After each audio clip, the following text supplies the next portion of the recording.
Hi. Welcome back to Project Nihilum Zero. This is not my normal intro to this. I know. This might get a bit long, so if you don't want to see me losing my mind over the last week, feel free to skip to the timestamp on the screen or the time I'm about to say during editing for people who may have issues seeing it on the screen. 3:21. So, by the time this uploads, it'll be like about 2 days after I record this? Maybe? I don't know, time's not real. So, a lot happened in the last few days. The creator found these videos. That doesn't surprise me because I did share my plan initially of recording my blind playthrough, what you've been seeing, a few days before it released. I mentioned how I wanted to maybe upload them, but being completely new at this kind of thing, I wasn't too sure of myself. I'll admit, I was a little anxious to put these out. Byaku was the one who pushed me to upload these. So, thank you. Again. The creator commented on every single one of these videos. I'm so glad you're enjoying my stuff, my shenanigans, the chaos that is just me. It's only going to get more ridiculous from here. Trust me. But wait, there's more. The music composer also found my videos. Now that was a fun surprise to wake up to. Hi, hello. It's funny you find my stuff the day before the last video uploaded. You know, the one where I gushed over Charlotte's office theme for like 30 to 40 seconds and the music in general. The timing could not have been better. And apparently, the music's also going to be streaming where I listen to music like 24/7.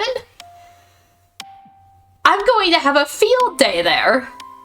Needless to say, I am losing my mind here. Holy crap. I'm just so glad people are enjoying this. Genuinely, I am. I just want to say thank you guys so much for your work on this game. And that's not just the people I mentioned either, to anyone who worked on this game in any aspect. Thank you for being part of bringing this story to life. This became such a powerful hyperfixation for me when it released. Literally overnight. It was insane how quickly it took over. I can't wait to see what comes next in later updates to the story. And trust me, when I find out it comes out, I'm going to be one of the people who plays it as soon as it comes out for me.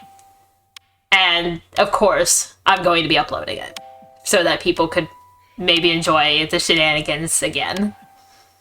Okay, this intro was very much longer than normal, and the video following it is too, so I'll make the recap brief.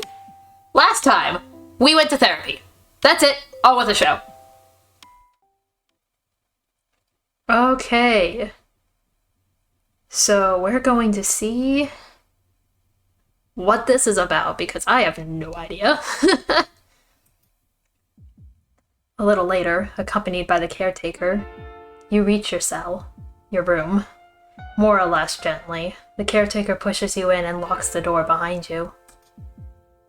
Then you turn around and discover Soren, sitting on his bed as usual. Hey, welcome back! How was it? I missed you. A little strange. Understandable. It was the first interview. It's always a bit strange. You spot his box of toys next to him. Soren notices your gaze and grins broadly. We still have time before dinner. Let me check. With both hands and still grinning broadly, he starts to rummage through the box. Meanwhile, you take quiet steps towards the shelf next to your bed. It is still empty, apart from the books Asta had given you. You take a quick glance over at Soren. He notices and looks up from his box. Smiling proudly, you place the book you got from Charlotte on the shelf. Whoa, the collection is growing! The collection is growing from 0. Smiling with satisfaction, you cross your arms in front of your chest. Then Soren waves you over with an amused grin. Now come on. What do we want to do? You sit down next to him and take a look inside the crate as well. Well, I've got a bouncy ball, some dice, And what is that? Oops, that actually belongs on the shelf with the other books. He pulls out a thin booklet from the bottom of the box.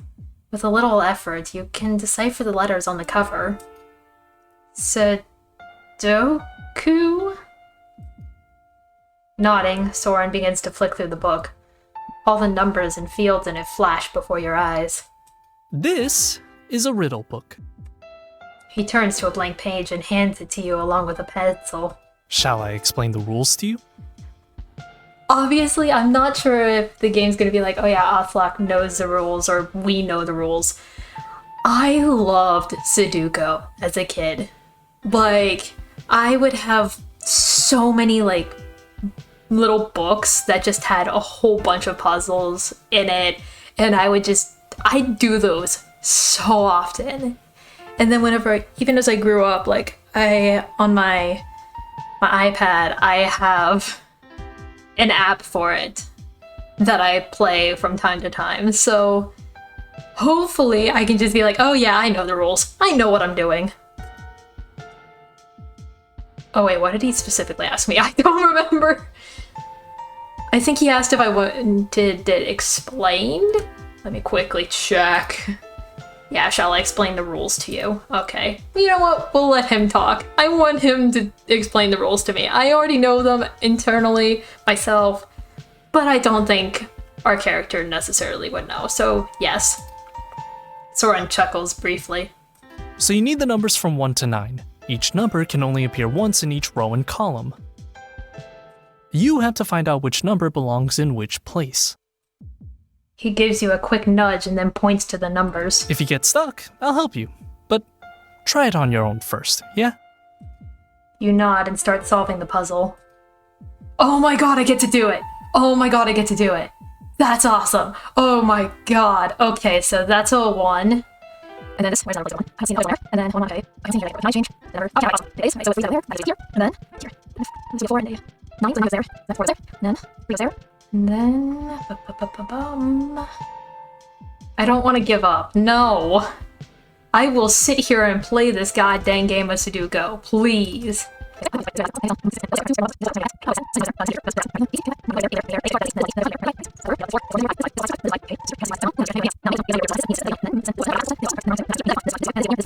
And then this is a 3, and then that's a 3. Well, that was fun, wasn't it?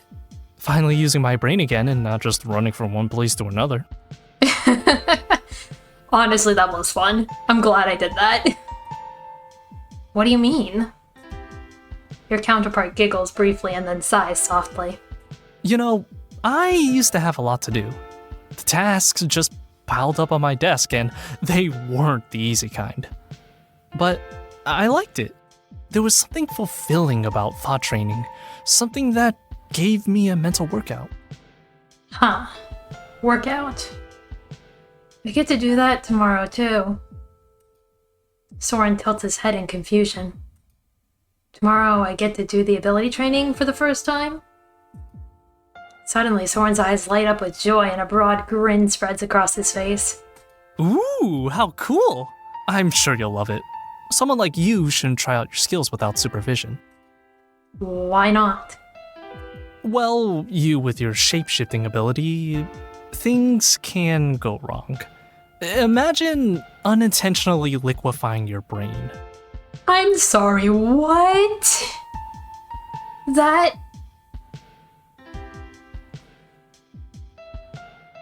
That's not something I thought could happen, but okay. You stare at Soren, somewhat shocked. Only somewhat? Okay. What the... A loosening laugh from Soren softened your shock. Don't worry, that's why we have the training room. The supervisors have all the data about you and your ability, so they're fully prepared in case anything happens. Like my brain being liquefied. Okay. I don't know. Soren gently punches your shoulder. Hey, seriously. They know what they're doing. This is going to be cool. Believe me. Suddenly, the door to your cell opens. Good evening. Oh, hello, Asta. Without another word, he enters and goes straight over to the small table. He sits down quietly and places a piece of paper and a timer on the table in front of him. Then he looks at you. Because yes, it is actually timing you. I did not realize that the last time, but there was actually a timer on the thing. And it's like, okay, I don't know if that's gonna mean anything, but it's there. Oh, it's my turn? Right. Bring the puzzle book over here, please. You smile gently, take Asta's riddle book from the shelf and sit down next to him. Then your eyes fall on a cup that Asta has brought with him. You already know the liquid it contains. Here. Drink up, please. Oh boy, bottoms up, I guess. Are you not leaving until I've taken my medication? Asta, who is scribbling on his piece of paper without making eye contact, nods. Right. What do you ask? I don't know. To make conversation, I guess. Oh, it's nothing. Then Asta looks up from his note. He looks first at you, then at the cup. Drink up, please. I still have a lot to do, and I don't want to work overtime again. Again? I'm okay. Understandable. No one wants to work overtime if they don't have to. You briefly consider whether you could delay taking the medication and keep Asta here a little longer, but then you notice how tired he looks today. A gentle smile sneaks onto your lips, then you chug down the contents of the cup in one go. Well then. Yeah, I'm not being as much of a jerk as I was the last time. He opens the book to a new page and hands you the pen. Ready? Set? Go. Oh, this is another one of these. Okay, so the branch over here, the bush down here, the eye patch again, this cloud, and then... Where's the other one? Oh, the branch up there. Come on, branch up there. Oh, it's just that. It's the same one. Okay. Oh, there was no timer this time. Okay. Where's the fourth? Where's the fifth one? Oh, right there. Oh my god, I'm stupid. You were a bit slower than in the last test. Perhaps just a minor mistake. I was not seeing that there. I thought it was... Because I thought it was the branch because it like had two and then it had the leaf. So I was like, that one. Also, I definitely was slower. I know that. I could feel it. I wonder if it doesn't... I wonder if the game notices if you were faster or slower.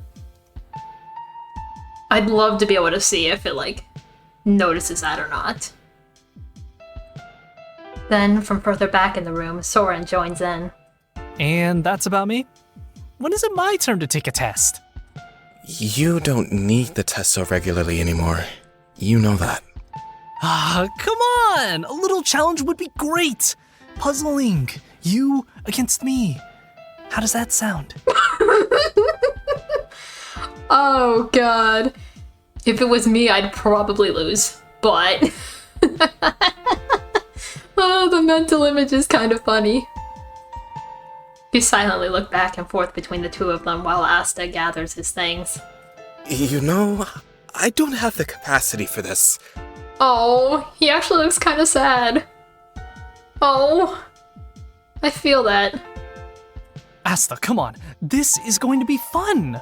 We'll puzzle a bit, it'll take the stress off you, then a little small talk. I have to go. Without another word, Asta storms out of the room with his belongings. Amused, Soren begins to giggle. Same as he used to be. Still shy and absorbed in his work. He never warms up, I think. He's just an introvert, okay? To your surprise, the door opens again, but it's not Asta who enters. Time for dinner. Finally? I feel like I'm starving. Can't you ask if you could increase my ration a little, please? I'm not interested whatsoever. The second caretaker pushes the wheelchair in and helps Soren to sit on it. Then they both accompany you to the canteen. You enter and head straight to the same compartment as last time.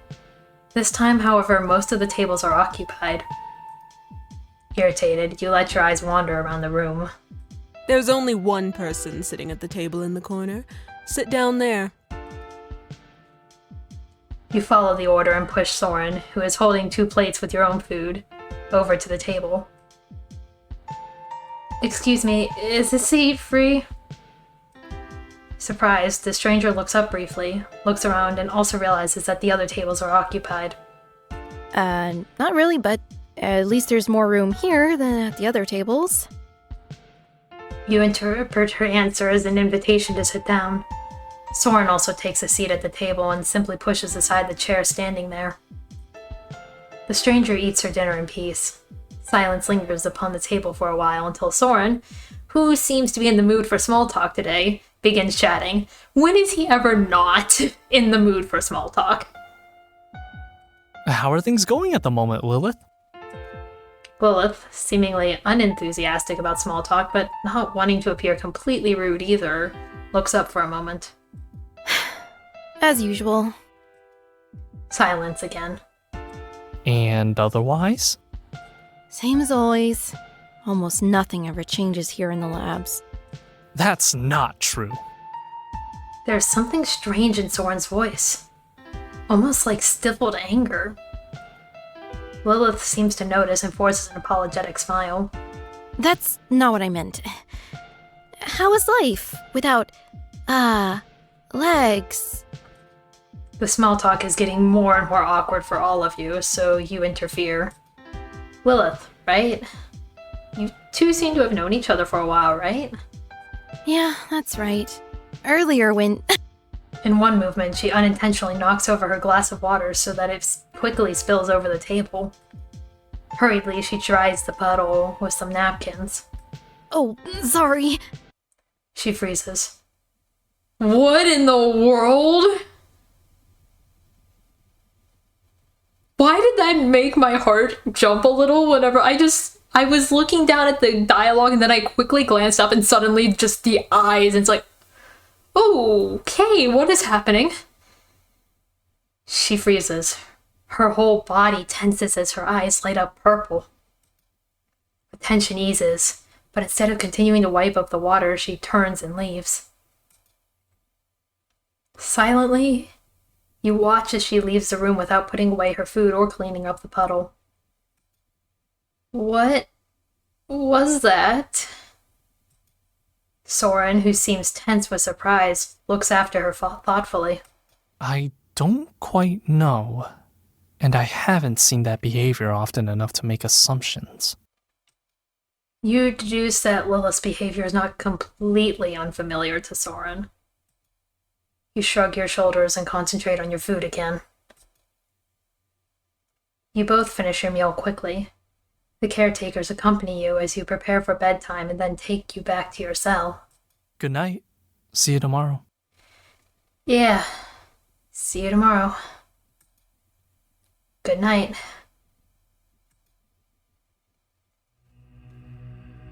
Instead of sinking into a deep sleep, you find yourself in this strange place. You remember that you have been here briefly while sharing Soren's memories. You look around searchingly but fail to spot the strange figure. You open your mouth and try to call out, but you can't make a sound. You try again, but nothing but silence reaches your ears. It is you. You are back. Delta knows who you are. Delta knows. You must leave. Out of here. To the outside. The outer world. You open your mouth again, but this time no sound escapes your lips. The floating, glowing eye above her blinks and watches you uninterruptedly. Trust. Trust Delta. Then the water-like ground at your feet softens, and you fall.